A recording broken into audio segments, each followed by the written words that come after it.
Hello guys, welcome back to my channel. मैं आज आपको बताने वाली हूँ स्ट्रॉबेरी के प्लांटेशन के लिए जो सॉइल मिक्स है वो कैसे बनाया जाए। इसके लिए मैंने एक ग्रो बैग लिया है। जो ग्रो बैग मैंने मीशो से ऑर्डर किया था वही ग्रो बैग मैंने लिया है। इसको मैंने आधा फोल्ड कर दिया है क्योंकि मेरी बालकनी में धूप थोड़ी कम आती है और मेरे पास सॉइल मिक्स उतना था नहीं, इसीलिए मैंने इसे थोड़ा फोल्ड कर दिया। और अब मैं इसमें मैंने एक जो भाग है मैंने रेत लिया है। आप ऐसे कोई एक साइज़ फ़िक्स कर लीजिए जिसमें आपको आसानी हो, उससे आपको जो मेज़र करके है इसमें मिट्टी और सारी चीज़ें डालनी है। तो मैंने इसमें एक गमला जो है उसमें मैंने रेत डाल दिया है और अब मैं इसमें मिट्टी डाल रही हूँ। एक गमला मैंने मिट्टी डाल दिया है इसमें ऑलरेडी। ये दूसरा गमला मैं भर रही हूँ। मुझे भरने में थोड़ी दिक्कत हो रही है क्योंकि मैंने एक हाथ से अपना फ़ोन पकड़ा है, मेरे पास कुछ था नहीं इसमें भरने के लिए।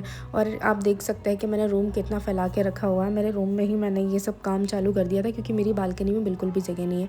इसमें ये 2 गमला कर दिया है। आपको ऐसे 4 गमले लेने हैं, मतलब 4 भाग जो रहेगी वो मिट्टी रहेगी। आपका टोटल सॉइल मिक्स का 4 भाग जो रहेगा नॉर्मल मिट्टी रहनी चाहिए और इसमें 2 भाग रेत डालना है। बट मेरे पास अभी मैंने एक ऑलरेडी डाल दिया था और फिर मैं एक और अभी लास्ट में डाल के दिखाऊंगी आपको। इसमें ये डाल लिया है। इसके बाद मैं इसे मिट्टी पहले अच्छे से फिल करना है और इसमें ये भी ध्यान रखना है कि मिट्टी थोड़ी बारीक हो। मेरी मिट्टी जो है ये काली मिट्टी है और इसको मैं भिगाऊंगी तो ये इजीली मतलब इसके जो बड़े पार्ट्स हैं ये भी अच्छे से डिज़ोल्व हो जाएंगे। इसीलिए मैंने इसमें ज़्यादा मतलब इसको ज़्यादा फोड़ा नहीं है, जितना मुझसे फूट सका था ये मैंने उसको इतना फोड़ दिया है। और ऐसे करके मैंने इसको ये नॉर्मल मिट्टी बनाई है और ये मिट्टी मैं अपने घर से लाई थी। आप कहीं भी जाके ला सकते हो, कोई भी मिट्टी चल सकती है, बट मैंने यहाँ पे काली मिट्टी यूज़ की है। आप और कोई मिट्टी नॉर्मल मिट्टी भी इसमें चल जाएगी। तो इसमें आपको ये मतलब एक मेज़र ले लीजिए, उसमें आपको अच्छा रहेगा। ऐसे में क्या होगा कि कोई भी चीज़ ज़्यादा या कम नहीं लगेगी। तो ये मैंने डाल दिया है 4 भाग, इसमें 4 गमले मिट्टी डाल दिए हैं। और अब इसमें मैं डाल रही हूँ कोकोपीट। कोकोपीट को मैंने मीशो से ही ऑर्डर किया था, फिर इसे मैंने बनाया और इसे मैंने मतलब धोने के बाद सुखाया नहीं है। मैंने इसे नॉर्मली गीला ही यूज़ कर लिया क्योंकि मेरी जो मिट्टी है और बाकी की जो चीज़ें हैं वो सब सूखी हुई थी, तो इसीलिए मैंने इसको ऐसे ही यूज़ कर लिया है। ये 2 भाग जो है इसमें मैं कोकोपीट ले रही हूँ। कोकोपीट डालने के बाद आप मतलब एक एक करके सारी चीज़ें मिक्स कर लीजिए। ऐसा नहीं कि सीक्वेंस से ही करना है, कोई भी चीज़ें आगे पीछे डाल सकते हो। ये मैंने डाल दिया है और मैं थोड़ा मिक्स करने का ट्राई कर रही थी, बट मुझे अभी और चीज़ें ऐड करनी, इसलिए मैंने उसे मिक्स नहीं किया। अब मैं इसमें ले रही हूँ रेत। जो एक भाग मैं पहले ही डाल चुकी थी और इसमें से मैंने आधा रेत डाला है। अब मैं इसमें और ले रही हूँ, इसमें से मुझसे निकल नहीं रहा था और साइड वाली जो पॉलीथीन में भी रेत है तो मैं उसमें से रेत ले रही हूँ। और अब मैंने रेत इसमें ऐसे ही मेज़र करके मैंने मान लिया है कि मैंने एक गमला पूरा भर के निकाल लिया है और ये मैंने निकाल दिया है। अब मैं इसमें डालूँगी, आप देखो वर्मी कंपोस्ट जो है ये डालना है। मेरे पास वर्मी कंपोस्ट थोड़ा कम था और मैं बीच में भी ऐड करती रहती हूँ, मतलब पौधों में 15 डेज़ में डालती रहती हूँ, इसीलिए मैंने थोड़ा कम डाला है अभी वर्मी कंपोस्ट।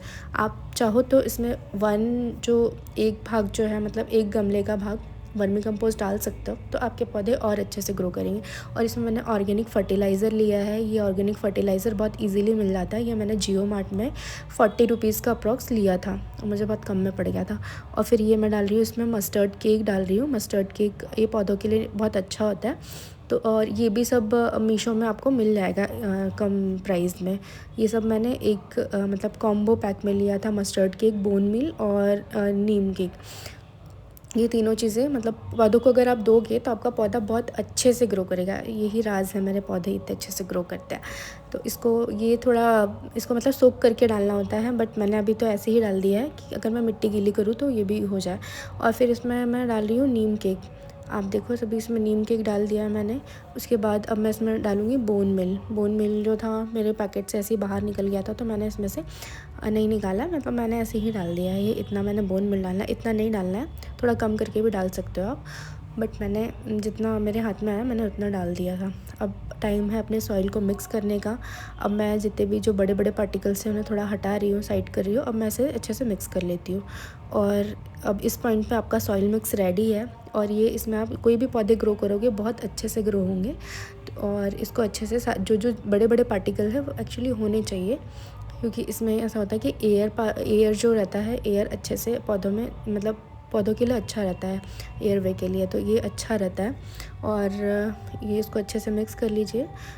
अच्छे से मिक्स करने के बाद आप इसमें स्ट्रॉबेरी के प्लांट या और कोई प्लांट हो तो आप लगा सकते हो, बट ये स्ट्रॉबेरी के लिए एकदम बेस्ट सॉइल मिक्स है। इसमें आप स्ट्रॉबेरी लगाओगे तो 100% श्योरेंस है कि इसमें आपका पौधा लगेगा ही लगेगा। ओके गाइज़, तो आपको मेरा ये वीडियो कैसा लगा? Please like, comment, share and subscribe my channel. Thank you so much guys. आप सभी बताइएगा कि कैसा लगा मेरा ये वीडियो। मैंने बहुत दिनों बाद अपलोड किया है, सो प्लीज़ गाइज़ बताइएगा। और इसे अच्छे से मिक्स करने के बाद इसे थोड़ा पहले पानी से अच्छा पानी डालिएगा, फिर उसके बाद ही इसमें पौधा लगाइएगा।